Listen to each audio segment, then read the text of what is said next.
시편 18편입니다.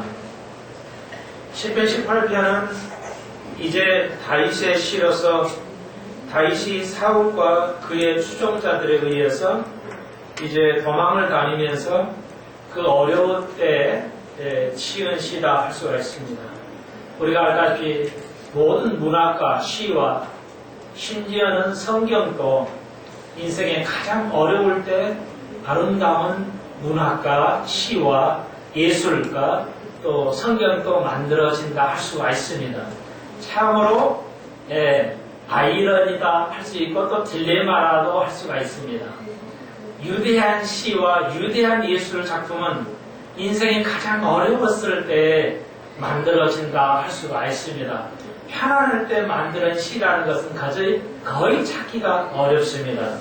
하나님의 말씀도 여전히 모세도 어려운 속에서 모든 생활을 내려놓고 가장 인생의 가장 양치기로서 그 시대에 모세 시대 때는 이제 애굽이 이집트가 지금 이집트죠. 이 애굽이라는 이집트가 세계의 하나의 중심지였어요. 그래서 모든 길은 이집트로 통했고 그 다음에 로마로 통했고 그 다음에 이제 뉴욕으로 통한다 할 수도 있습니다. 이제 세계 모든 정사는 이제 뉴욕에서 일어나고 있죠. 예를 가령 들자면 그래서 그때 이집트인들에게 가장 천한 직업이 뭐냐? 목동이에요. 근데 모세는 목동으로서 양치기 하면서 40년을 인생을 사는 천박한 인생이고 가장 어려웠다고 또 가장 가난하면 가장 인생에 희망이 없는 80의 나이에 하나님을 만나게 되는 것이죠. 그리고 이렇게 아름다운 하나님의 말씀을 써내려는 걸 여러분이 아실 것입니다. 바울도 성경을 제일 많이 썼던 예수님은 몇 개 안 썼어요. 불과 얼마 없죠.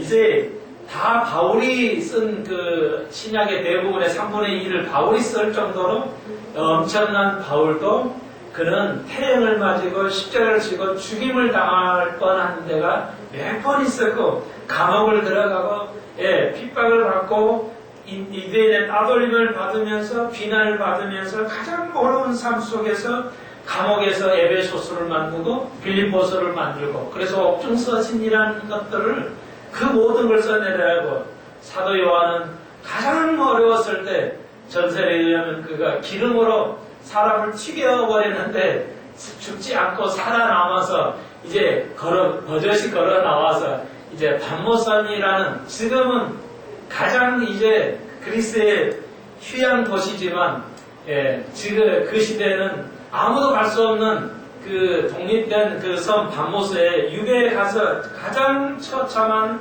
삶을 살아가는 때 비전을 보고 요한계시록을 써내려가는 것을 볼 때 다윗도 여전히 마찬가지로 그 사울 왕의 눈을 피해서 돌아다니면서 순간순간인데도 이렇게 아름다운 시를 쓸 수 있다는 것은 상상할 수 없는 것이다 할 수가 있습니다. 우리가 기독교는 기독교는 피를 먹고 사는 종교였어요. 600만의 피가 뿌려져 가면서 기독교가 성장했어요. 로마가 그걸 알았죠, 나중에. 기독교를 죽이려고 그렇게 순교자를 죽일 때 오히려 기독교는 성장했는데 이제는 기독교가 공인되고 되면서 주후 400년부터 기독교는 숫자는 계속 늘어갔다 하더라도 그의 영성은 진리에서는 점점점 멀어지고 이제 그 가라지들이 많이 생겨서 기독교가 이렇게 됐다 할 수 있습니다. 우리 한국에도 들어온 지가 100년이 넘었지만 100년이 넘는 지금의 한국교회는 초기 우리의 그 순교자의 열정과 온전함은 사라지고 이제 보이는 것으로만 시작이 되는 불행한 것이고 그래서 바울을 통해서 마지막 때 교회가 배기가 먼저 있을 것이고 그리고 적그리스도가 나오게 됩니다. 이것은 정해진 수순이에요.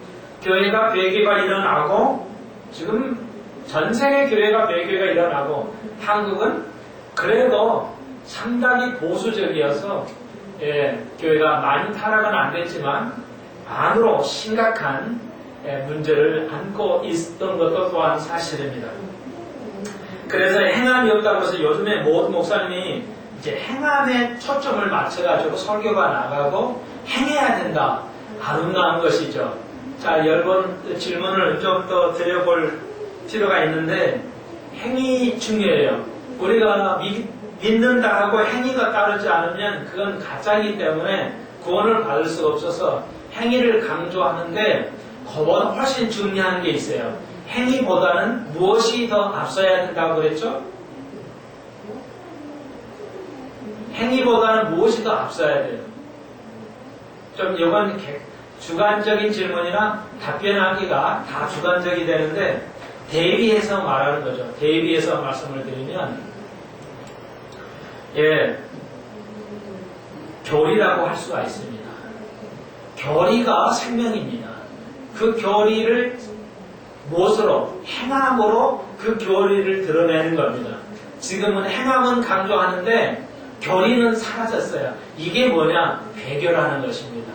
교리가 온전할 때 교리를 지키기 위한 것이 행함으로 드러나는 겁니다. 행위를 통해서 교리가 집행이 되는 게 아닙니다. 교리를 통해서 그 교리를 집행으로 행함이 드러나게 되는 겁니다. 이것은 함께 가야 되는 것입니다. 그런데 오늘 행함과 이 교리가 이 행함이 이제 믿음하고 행함이 섞어지고 그리고 교리는 점점 사라집니다. 왜 사랑이 시가지가 교회가 온전하지 않을까요? 그건 하나님의 교리가 말씀에서 떠나버렸기 때문에 그렇습니다. 좀 어려운 얘기인데요.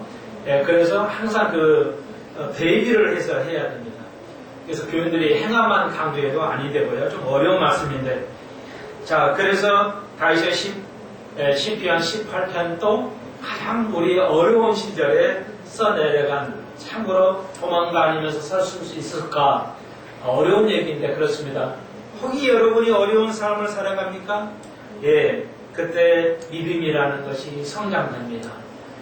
고통이 없는 운동은 운동이 아니죠. 근육이 뭐 힘이 전혀 안 들어가는 건 근육이 운동이 아니죠. 똑같이 인생의 삶에 고통이 없이 믿음이 자랄 수가 없습니다. 그러므로 고통도 필요하다 할 수가 있습니다. 인생의 삶의 어려움도 필요하다 할 수가 있습니다. 인생의 평화도 필요하지만 고통도 필요하다 할 수가 있습니다. 자, 그래서 우리가 무엇이든지 감사하는데 다윗이 이제 나의 힘이 되신 여호와여, 우리가 돌아다니면 어떻게 해요? 우리가 하나님의 기름 부어서 왕이라고 생각이 되는데 매년 이렇게 도망다니면은 참 어떻게 생각하겠어요? 좌절되고 그런데 우리는 환경과 어떤 내가 사람을 붙잡아서 이제 피하면서 자기 세력을 넓혀가기죠. 정치적으로. 그런데 다윗은 하나님을 쫓았어요. 하나님의 마음을 알았어요. 그래서 그는 항상 인간의 마음을 선택하지 않았어요. 하나님이 다윗을 가장 마음에 든 자라고 여긴 것은 다시 한번 그가 하나님의 마음, 하나님의 방법을 선택했어요. 인간의 방법을 선택하지 아니하고 하나님의 방법을 선택했어요. 그래서 요즘에 교회 목사님들이 착각을 한 것 중에 하나가 뭐냐? 하나님의 말씀을 변하지 않는다. 동의합니다. 한국 교회가 보수적이니까 좋아요. 하나님의 말씀은 변하지 않습니다. 변하지 않습니다. 그러나 이 세상의 환경은 변합니다. 그러므로 우리의 삶에, 우리 믿음 생활에 생각하는 믿음을 어떻게 살아가냐, 그것은 변해야 됩니다. 시대에 맞춰서 변해서 다양한 전도 방법, 다양한 삶의 믿음의 방법을 해 나가야 됩니다. 얼추 들으면 맞는 것 같은데 우리는 반대합니다. 이거 얼핏 들으면 맞는 것 같아요. 그래, 하나님 말씀은 변하지 않지만 이 말씀을 삶에 적용할 때 우리가 선교를 하고 또 우리가 믿음으로 살려갈 때는 시대가 흐르는 게 시대에 맞는 방법으로 잘 맞춰서 해야 된다. 그러니까 복음은 변하지 않지만 방법은 변해야 된다. 얼핏 들으면 맞는 것 같은데 안 맞는 겁니다. 틀리는 겁니다. 우리는 어느 시대에도 하나님의 방법은 동일합니다. 이 말에 오해가 서로 없어야 되겠어요. 그래서 성교 방법을 시대에 따라서 다양하게 바꿉니다. 바꿀 수 있어요. 그런데 하나님의 방법으로 해야 된다는 건 변하지 않아야 된다는 겁니다. 그러니까 그런데 인간의 방법을 통해 여러 가지 성물을 공세함으로써 교회 건물을 무리하게 지음으로써 교회를 크게 지면 무조건 온다는 생각. 뭐 오는 교회도 있고 또 안 오는 교회도 있어요. 솔로몬의 심각한 문제는 뭐예요? 솔로몬의 문제는 뭐예요? 솔로몬이 결국은 씨앗을 뿌렸죠. 뭐예요? 나라가 갈라지게 하는. 그래서 결국은 왕의 시대가 종말이 고하는데 그의 가장 씨앗을 뿌린 것이 다윗이 아니었어요. 다윗은 모든 것을 이루었어요.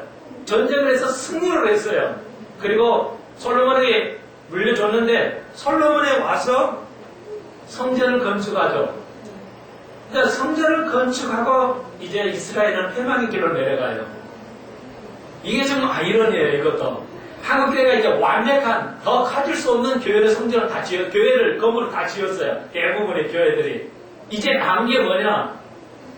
시소 게임이라는 거예요. 시소 이론이라는 게 있어요. 시소를 이렇게 탄 거 있죠. 시소는 영어입니다. 이렇게 얘들이 탄 거 시소의 이론이에요. 학자들이 그렇게 말해요. 뭐냐? 한번 내려가면 올라가는 거예요. 올라가면 그 다음에 뭐예요? 내려갈 길밖에 없다는 겁니다. 이게 인류의 역사는 시소예요. 그래서 교회가 이렇게 완벽하게 건축을 해요. 그러면 이제 꽉 찼죠. 그 다음부터는 이제 뭐밖에 없어요? 타락의 일밖에 없어요. 이게 아이러니예요. 모두가 교회가 완벽히 큰 교회를 대형하지만 미국 교회도 한국 교회도 더 이상의 큰 교회는 나오지 않습니다. 더 이상 안 나오고 있어요. 짓지도 않고 이제 있어요. 이제 어떻게 될까요? 점점점 이제 무너져 가는 것밖에 없어요. 그래서 영국의 교회가 1000년 동안의 역사를 자랑하고 했지만 영국의 그 아름다운 그 예술적인 작품의 교회는 다 비어서 예술도 관광객의 입장료 받고 교회를 운영하는 교회는 아니고 교회는 소문타고 비어서 그리고 1년에 한 번 크리스마스 때나 한 번 교인들이 이제 영국의 교회를 참여하는 시대를 맞고 왔습니다. 유럽은 교회가 사라졌어요. 기독교의 종말을 보고 있어요. 여러분 유럽을 여행해 보십시오. 교회가 건물만 있지 속은 텅 비어 있어요. 1년에 몇 번 와요. 그때 헌금이에요.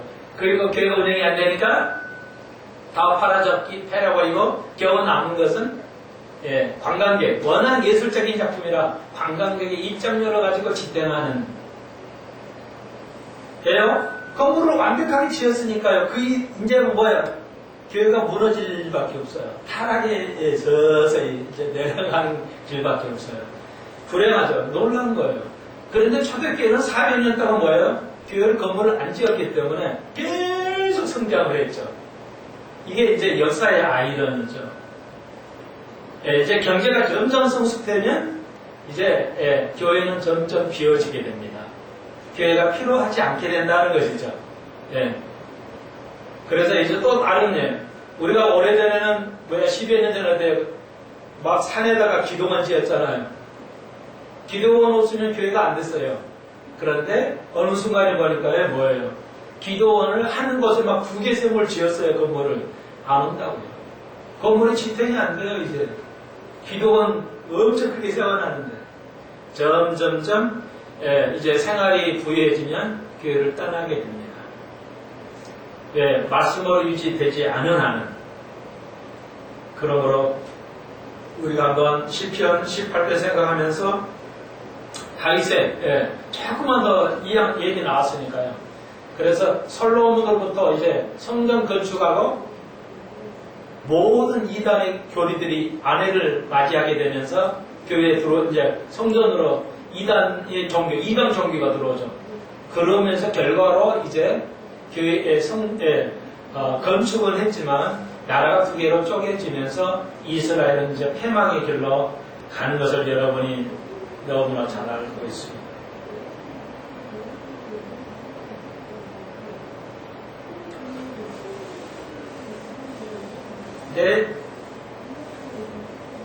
이스라엘이 하나님 방법과 지금 설명을 드립니다. 하나님 방법이 인간의 방법이 있어요. 자, 정치 얘기를 오늘 잠깐만 한마디만 할게요. 하나님께서 다스리는 나라였어요. 이스라엘이 언제까지 하나님이 다스렸죠? 인물로 얘기해 보세요. 이스라엘이 하나님이 직접 다스리는 언제까지, 누구의 때까지 하나님이 직접 다스렸어요? 그렇죠. 자, 잊지 마십시오. 이건 굉장히 중요합니다. 정치인들이 사실 들어야 할 문제예요. 목사님들과. 뭐냐? 하나님께서 신정통치라고 그래요. 네. 데오크라시라고 하죠. 이건 하나님이 통치하신 겁니다. 언제까지? 사무엘 때까지. 그런데 사무엘 마지막 때 유대인들이 요구를 해요. 이스라엘 사람들이 하나님 앞에. 우리도 다른 나라처럼 왕을 가지고 싶다. 그러냐? 내가 통치하는 게 좋을 텐데 말이야. 세상 사람들이 너희들은 그 정치 체계를, 그 다음 민주주의가 없죠. 적장시대예요. 그런데 세상으로 올 때 적장이 왕이 이제 적장시대였는데 이제 세상에 왕족이 시작을 했어요. 세상이 왕을 갖기 시작하니까 이스라엘도 세상의 정치를 교회 안에 이스라엘 안으로 들어놓기 시작했어요. 그러니까 하나님이 그걸 막지 않으셨어요. 사무엘아 허락해라. 그리고 사울에게 기름을 부어서 왕 시대로 갑니다. 그리고 이스라엘은 심각한 문제를 빠지고 전 세계가 그게 뭐 공산주의를 놔두고 민주주의라 하더라도 역시 문제가 심각하죠. 여러분 왕시대 겪어봐서 알죠. 우리가 조선왕조 500년 겪어봤는데 여러분 하나님께서 이스라엘 통해서 교회를 통해서 하나님이 계속 하시기를 원하셨어요. 그런데 인간의 정치를 만들어서 인간들이 만들어서 하는 정치 이건 끝없는 싸움이었어요. 이스라엘도 세상 사람도 지금도 우리나라도 민주주의가 인간이 하나님 만든 게 아니에요. 하나님 예수님 하나님 만들었다고 그렇게 가르치는 목사들도 있는데 민주주의는 사람 위해서 나온 거지 하나님께 아니에요. 하나님이 친히 하시는 신전 전체를 복원하실 것인데 천년왕국 때 나는 것이죠. 왜? 그때 완벽함과 성과 악이 나눠지는 하나님이 통치하시는 것이 가장 그래서 우리가 그걸 구현하기 위해서 우리가 하나님의 방법, 인간의 방법을 이야기하고 있어요. 한국교회가 깨달아야 할 중에 가장 중요한 것 중에 하나가 뭐예요? 우리가 하나님의 방법으로 통치하는 겁니다. 나의 모든 걸 하나님이 직접 통치하신 거예요. 나를 하나님께 통치하시는 거고 우리 교회가 한국교회가 하나님이 직접 머리가 되시는 거 그게 하나님의 방법인데 오늘 목사 입에서 영적으로 좀 모르기 때문에 방법은 다양하게 세상의 방법을 보이고 해야 된다는 것은 잘못된 목회 철학이다 할 수가 있습니다. 인간의 방법을 선택하시면 안 된다. 하나님의 방법은 여전히 신약이나 구약이나 동일하다 할 수가 있습니다. 그걸 다른 말로 말하면 하나님 직접 통치. 우리는 그래서 어떠한 것도 우리가 놓지 않는다. 하나님 아까 얘기 좀 잠깐 했지만 우리가 사업을 하다 보면 부도날 수 있어요. 부도나게 하시는 것도 하나님께서 하시도록 하셔야 돼. 이게 하나님의 방법이에요. 그런데 우리는 안 되게 부도를 막 한두 번은 막으면 되는데 막을 수 없는 것까지 막다 보니까 이제는 더 문제가 되고 이제 헤어날 수 없는 것 예를 들자면 그런 겁니다. 여러분 그래서 하나님께 우리는 맡긴다. 모든 정치를 하나님께 맡긴다. 그것이 바로 하나님의 방법. 여러분 아시겠죠? 그것은 어느 시대에도 변함이 없는 하나님의 일발된 하나님의 진리라 할 수가 있습니다. 오늘 이걸 깨달았으면 너무나도 좋겠습니다.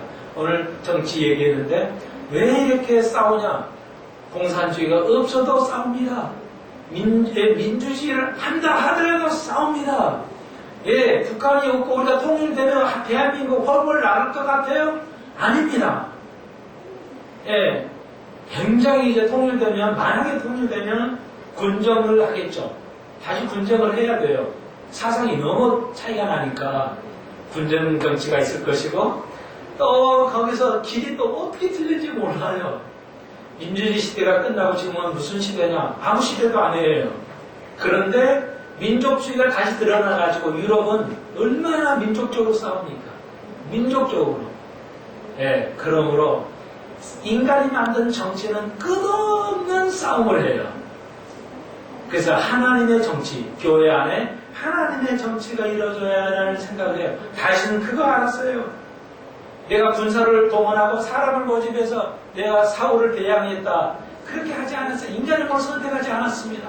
방법도 알았어요. 하나님의 방법을 선택했어요. 다윗은. 그 나의 힘이 정치가 아니고 군대가 아니고 특공대가 아니고 여호와라는 거예요. 여러분 이런 믿음의 고백이 있어야 돼요. 너무나 단순하지만 우리가 깊게 알아야 돼요. 이 하나님의 방법을 모르면 우리는 언제까지라도 헤맵니다. 하나님을 모르는 거예요. 제가 그래서 감히 한국 목사들을 모른다고 얘기하는 겁니다. 내가 잘나서요? 내가 연구해보니까 아니에요. 하나님의 사람들이 그렇게 말하는 걸 내가 대신해서 말하는 겁니다. 연구한 게 하나도 없어요. 남이 얘기하고 모를 게 내가 말하는 겁니다. 하나님의 방법을 교회에서 찾아볼 수가 없어요. 이것은 배교예요. 이미 우리가 100년 만에, 그래도 유럽은 1000년 만에 이제 거의 갑자기 사라져 버렸고, 서서히 사라지지 않았어요. 1000년 만에 교회가 싹 무너져 버렸어요. 그리고 대한민국은 100년 만에 이제 100년 돼가지고 벌써 하나님의 방법은 사라져 버리고, 익히지도 못하고, 그리고 이제 거의 한국의 정점이 왔습니다. 한국 교회가 정점이 왔고, 인구도 줄고, 더 이상 큰 교회도 안 나타나고 이제 수는 줄어가고 젊은이는 교회에서 떠나가고 무서운 시대를 맞고 있습니다. 18편 다시 또 계속 봅니다. 내가 오늘 제목처럼 내가 주를 사랑하나이다. 이 시니까요. 시를 이 분석하자면 진짜 어렵죠. 그렇잖아요. 시는 압축해서 쓴 것이라 진짜 그 시인에 대해서 다윗에 대해서 전적으로 봐야지. 단량 18편 나의 힘은 여호와는 나의 힘이시요 내가 주님을 사랑한다. 이 한편 이 1절 가지고 이거 다 아는 건데 상식적인 건데 이러면은 여러분 시를 모르는 거예요. 시라는 게 하나의 시를 알려면 김동주의 시인데 그 시를 알려면 뭐야? 다 그 사람 전체 그 사상을 연구를 해봐야 그 시를 해석할 수가 있어요. 그렇잖아요. 마찬가지로요. 베토벤 음악을 하나 하려면 베토벤에 대해서 전체를 그가 어떻게 살아왔고 그 음악이 어떤가 전체 음악을 다뤄봐야 돼요. 그래야 되잖아요. 그와 마찬가지로 다윗의 이 시를 알려면 사실은 다윗의 전체를 알아봐야 돼요. 그래야 이게 보여요. 그래서 제가 지금 이렇게 장르하게 했어요. 하나님의 방법, 나의 힘은 육적인 게 인간의 방법이 아니라 하나님 당신이라는 거예요. 나가 사울의 손에 잡혀 죽는 것도 하나님 뜻이고 이렇게 얘기하는 겁니다 지금. 당신이 나를 어디 인도하는데 당신은 내가 내 계획을 가지고 하지 않겠습니다.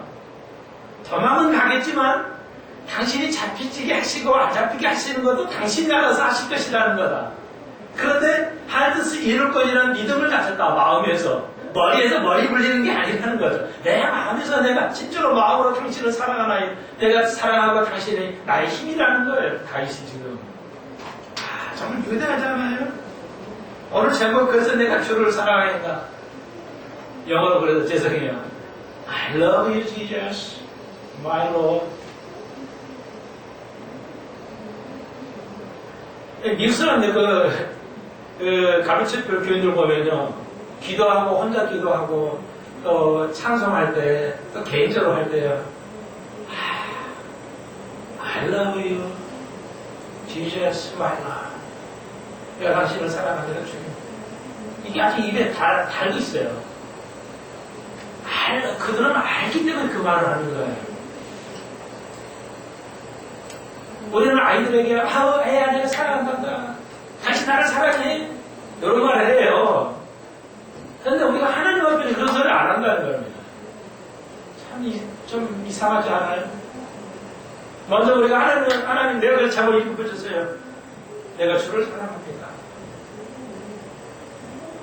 기도에서 내가 주님을 사랑하시죠? 내가 주님을 사랑하는 거.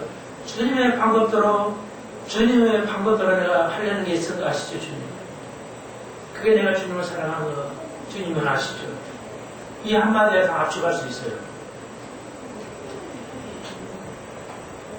여러분, 한 가지는 지금 오늘 얘기가 나왔는데, 그래서 예수님께서 뭐랬어요? 이대 사이에서 가장 악한, 가장 치욕적인 것이 친구 배반이라고 했죠. 내가 너를 친구라고 부른다. 이제 내가 신이고, 그래서 너희를 인간이라고 부르지 않고, 내가 너를 친구라고 부르면 이제부터는. 그래서 어떤 제 스승 목사님 그 가방에다가 옛날에 그 옛날에 가방백에다가 사각 단단한 백 있잖아요. 가방. Jesus is my Lord. Jesus is my friend. 이렇게 써놨더라고요. 영어로 이렇게 이제 딱 붙여가지고 이제. 그때 내가 몰랐어요. 왜 예수님 친구지? 예수 친구가 안 될 텐데. 예수님은 대단한 신인데 뭐 신을 친구라고 하니까 대단하다. 좀 감이 좀 느낌이 이상하더라고요. 뭐 배우지를 않아가지고 여러분. 그 대단한 겁니다. 대단한 겁니다.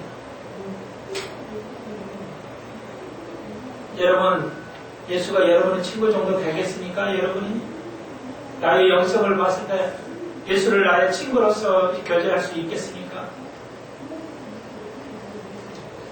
우리는 예수님을 친구라고 부를 수 있어야 돼요. 내가 당신을 사랑합니다. 고백 늘 할 수 있어야 됩니다. 그런데 이들 사이에서 친구의 배반은 가장 치욕스러운 건데 친구라고 했는데 얼마 못 가가지고 베드로가 이제 배반을 하죠. 그리고 세상으로 다시 나가버려요. 고기잡이 배로 이제 예수님을 따랐다가 그냥 다 때려치고 다시 세상 옛 직업으로 돌아가죠. 부활하시고 주님이 다시 한번 바닷가에 찾아갑니다. 베드로를. 베드로야, 조반을 같이 먹자. 그리고 조반을 먹을 때 친히 주님께서 아침을 준비하시고 째밥 먹으면서 네가 나를 사랑하느냐? 주님 물어보시죠. 물론 두 번째까지 필레오로 대답해요. 하나님께서, 예수님께서 아가페로 물어보세요. 네가 아가페 할 수 있나? 이렇게 물어보세요. 세 번을. 네가 두 번을 아가페로 물어보세요. 원어는. 근데 이제 영어도 한글도 요게 헬라어를 번역을 할 수가 없기 때문에 단어가 없으니까 아가페 하나님으로 내가 아가페 사랑할 수 있냐? 이렇게 물어봐요. 그러니까 필레오로 대답하죠. 주님께서 다시 네가 아가페 사랑할 수 있냐? 네가 나에게 그랬더니 하나님, 그때 베드로가 다시 필레오로, 필레오는 친구 사랑을 말해요. 단계가 낮은 걸 말합니다. 필레오는 친구 사랑인데 헬라어로 하나님과 인간의 무조건적인 사랑은 아가페. 그리고 권사님께서 선자와 선자 서행했다고 하시는데 경험이 있으셔서 그러시는데 제가 그 소리 들을 때마다 아쉬움을 가져요. 그렇지만 주님은 세상 사람은 필레오 사랑을 해요. 그래서 주고 오게 오는 게 없으면 허망하고 허무하지만 주님은 무조건적으로 바라지 않고 아가페 사랑합니다. 우리는 아가페 사랑을 해야 돼요. 성경에 필레오라든지 이런 사랑은 존재하지 않습니다. 온전히 아가페만을 얘기하고 있습니다. 참고적으로 필레오라는 단어는 있지만 사랑은 아가페에는 사랑을 하지 않습니다. 그래서 이제 마지막 그래서 필레오로 대답하니까 예수님께서 등급을 낮추시죠. 그러면 네가 필레오 사랑하겠느냐? 예, 내가 필레오로 사랑하겠습니다. 그렇게 대답을 해요. 원어는 정확한 뜻은 알 수가 없지만 여러분 예수님께서는 베드로에게 완벽한 사랑을 요구하셨어요. 베드로가 그걸 못하겠다 하니까 등급을 낮추셨어요. 주님께서. 그러면 필레오 정도 사랑하겠느냐? 예, 필레오 정도는 하겠습니다. 이렇게 대답을 하죠. 그리고 내 양을 먹이라 치라고 주님 말씀하셨습니다. 요한복음 마지막에 있는 최고의 절정이죠. 최고의 마지막 장에서 이 이야기가 기록되고 있습니다. 거기서 우리가 한 가지 할 수가 있죠. 최고의 사랑의 증거는 먹이는 거라고 했어요. 배우고 먹이는 거라는 거죠. 내 자신을 먹이고, 그리고 자녀를 먹이고, 더 멀리 먹이는 것, 가리키고 교제하는 것입니다. 예, 여러분 너무 잘 아시겠죠? 듣지 못했던 분에 의해서 다시 한번 상기에 드리려고 했습니다. 그리고 하나님께서 완벽한 사랑을 요구하실 때 인간 우리는 부족한 사랑을 하실 때 베드로는 뭐라고 했어요? 거기서 힘이 마음에 근심이 되니라 그렇게 기록하고 있어요. 그래서 뭐라고요? 완벽한 사랑을 우리가 하지 않을 때 우리는 늘 마음에 근심이 들어지게 된다 할 수가 있습니다. 그러므로 우리는 하나님 앞에 완벽한 아가페로 해야 된다. 말씀을 먹여도 내가 여러분에게 완전한 최선을 다해서 양떼를 먹이라고 해야지 필리오로 먹여서는 아니 되겠습니다. 양떼들에게 내가 목사에게 당연히 자랑해야 되겠지 이렇게 마음을 먹고 하면 안 된다는 겁니다. 우리가 누구에게도 어느 누구에도 내가 이만큼 했으니까 뭐가 좀 있어야 되겠지 이렇게 생각하면은 우리가 늘 근심이 생기고 불안이 생기고 만족이 안 된다는 겁니다. 그래서 우리는 누구에게 사랑해도 헌신할 때 뭐라고요? 완전한 사랑, 아가페의 사랑, 조건을 바라지 않고 하는 거 그거 해야 돼요. 오늘 현대인들이 얼마나 조건적으로 부모를 사랑하고 부부끼리 그런 사랑을 하나요? 아가페의 사랑을 해야 되는데 조건의 사랑을 해요. 목사와 교인들끼리도 이 세상끼리도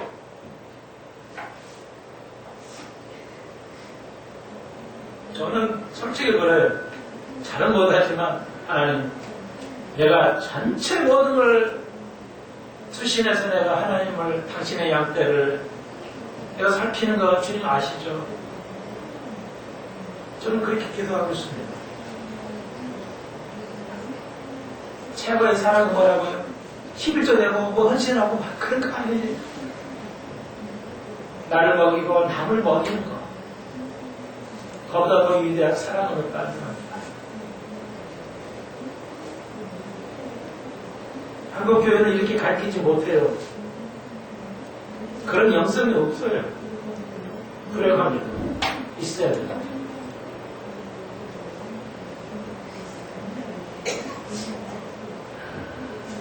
그리고 오늘날 많은 부부들이 그 할머니 할아버지들이 자녀에 대해서 얼마나 많은 서운함과 그 걱정을 가지고 있습니까? 왜? 아가페 사랑을 하지 않았기 때문입니까?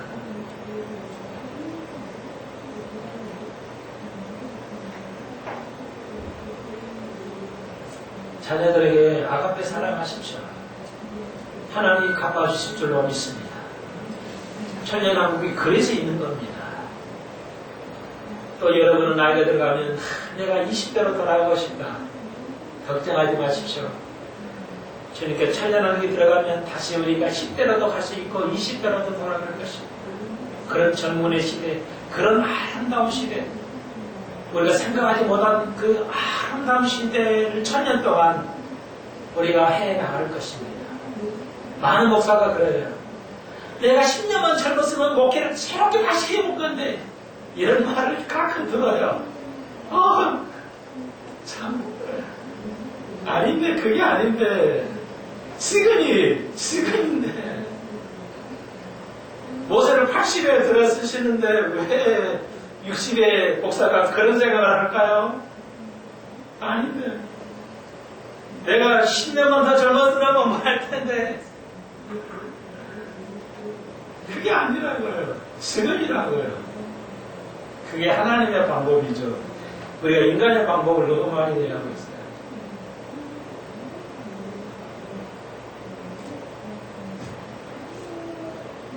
우리 요즘은 이제 좀 죄송해요. 젊은이 들어보면 앞뒤 따지고 결혼을 하고 만나잖아요. 우리 때만 해도 사실 이제 뭐 앞뒤 안 가렸죠. 옷 아무것도 없는 거니까요. 여러분 다 아실 겁니다. 그러니까 이제 우리나라를 다 아시니까 미국 소개를 좀 해드릴게요. 미국도 마찬가지예요. 젊은이가 남자가 막 쫓아다녀요.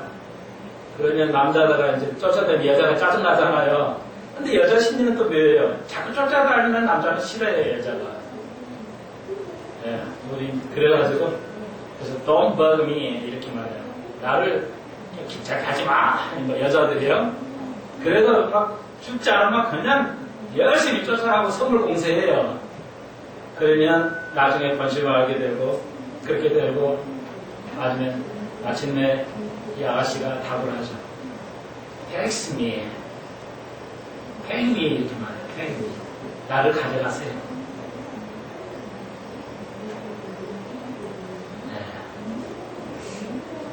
Is it I am yours 이렇게 나옵니다. 어떤 아가씨들을 비교할 때 I am yours 나는 당신 거예요. 우리는 하나님 것입니다. 하나님의 것입니다.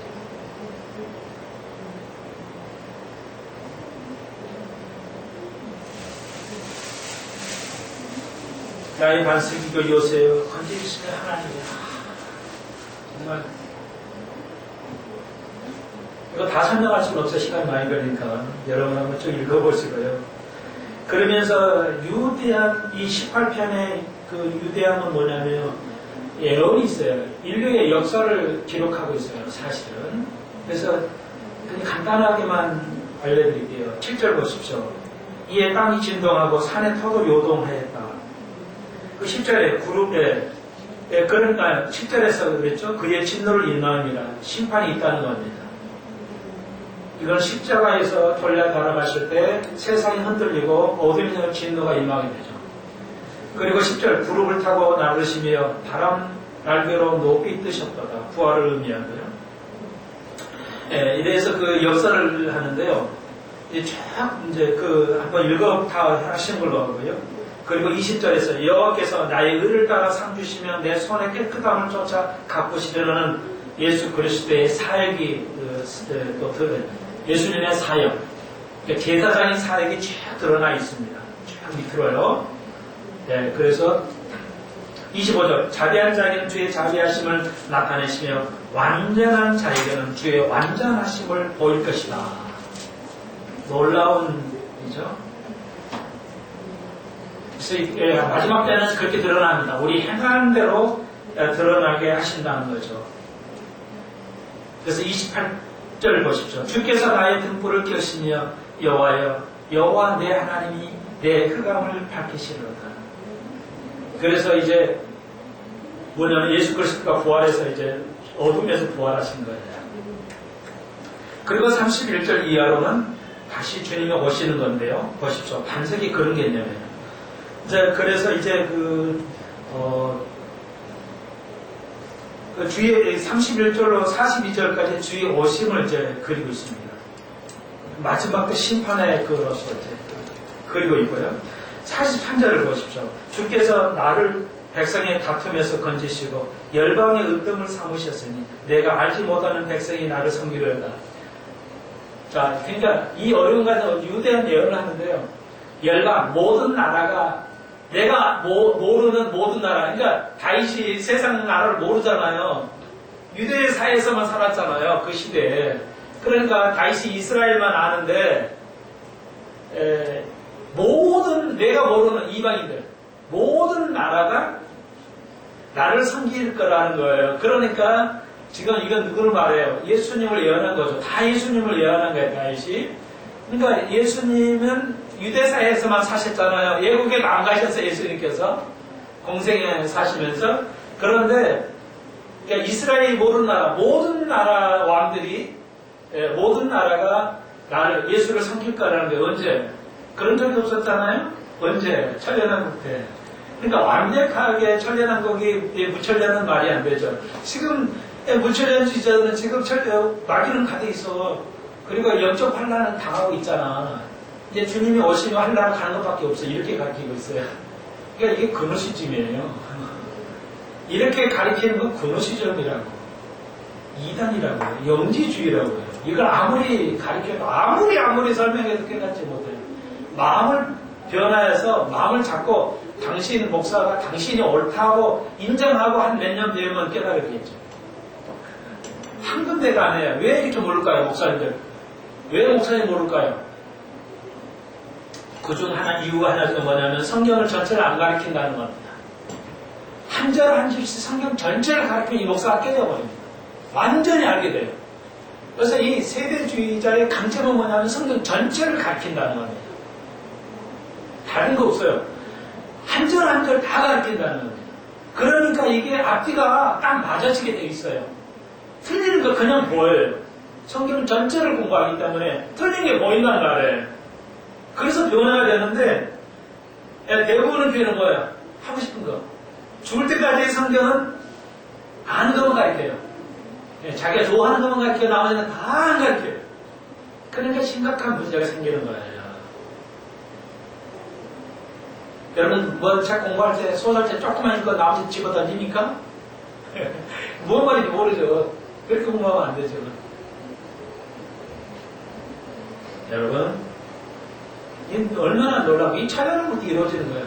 내가 알지 못하는 것은 모든 이방인들의 나라가 내 앞에서 섬길 때가 있을 것이라는 거죠.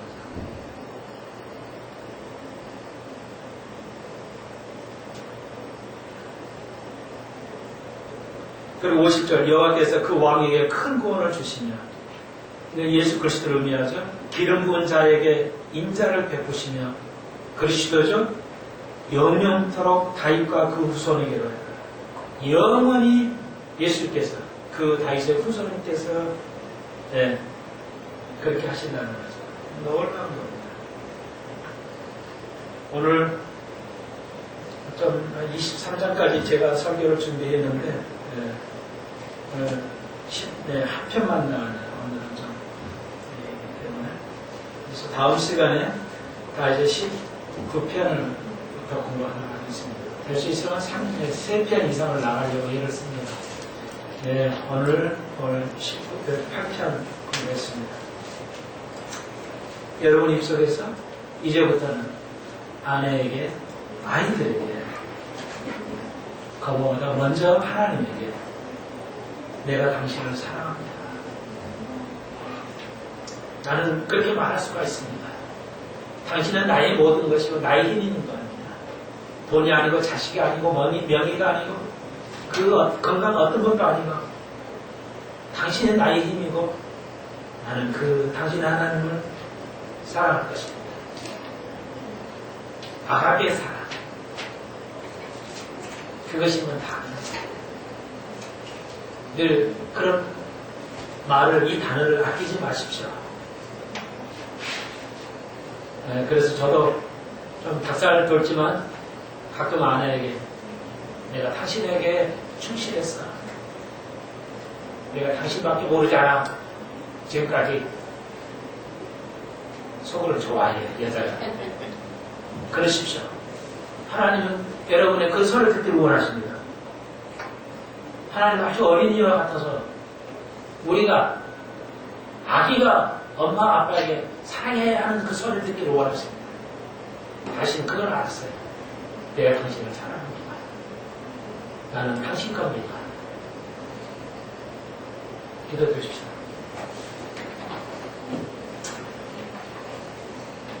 다윗은 참으로 하나님과 많이 합했습니다. 그런 자만이 천년왕국에 들어갈 것입니다. 하나님, 껍데기가 아니라 우리의 마음이 그리스도를 사랑하게 하시고 그런 고백이 있게 하시고 그런 선열한 그 사랑의 행위로서 최고의 사랑, 나를 먹이고 이웃을 땅끝까지 먹일 수 있는 교회 되게 하여 주옵소서. 예수님의 이름으로 감사 기도합니다. 아멘. 감사합니다.